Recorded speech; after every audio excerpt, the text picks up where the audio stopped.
প্রতিযোগী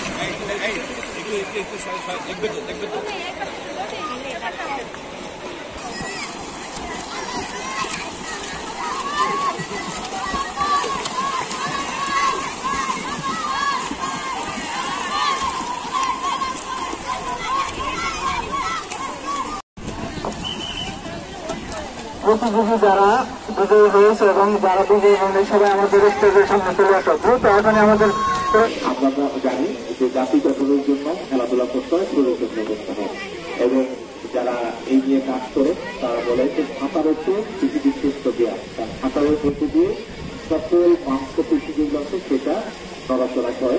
সাঁতার হচ্ছে বেস্ট ব্যায়াম, তারপর হচ্ছে দৌড়কে বলা হয়।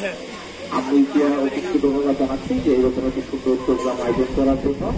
কারণ হচ্ছে যে এখনকার আমাদের যে প্রজন্ম, সেই প্রজন্ম হচ্ছে আমরা কিছুটা স্মার্টফোনে আমরা ঢুকে গিয়েছি, আমরা আমাদের দৃষ্টি ব্যবহার করি, আমরা সাধারণত বাচ্চাদের খেলাধুলা করতে দিই না বা আমরা নিজেরা করি না।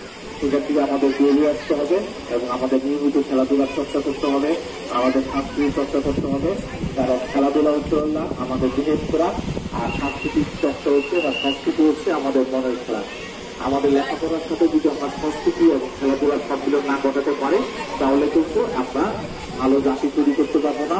আজকে যারা আমাদের সামনে যারা রয়েছে, যারা সামনে যখন সোনাগুড়ি হবে, সোনাগুড়ি তৈরি থাকে অবশ্যই কেউ মনের সাথে শিক্ষার সম্মেলন ঘটাতে হবে। আর সেটা একমাত্র করার সম্ভব আমাদের শিক্ষার সাথে সংস্কৃতি এবং খেলার একটা সম্মেলন ঘটাতে পারে। আমরা মনে করি রাজবাড়িতে আমরা যে প্রোগ্রামগুলো আয়োজন করছি এর মধ্যে দিয়ে আমরা আগামী দিনে স্মার্ট নাগরিক করতে পারবো এবং মাননীয় প্রধানমন্ত্রী ঘোষিত 2041 সালের মধ্যে উন্নত সমৃদ্ধ স্মার্ট বাংলাদেশ প্রতিষ্ঠা করতে সক্ষম হব।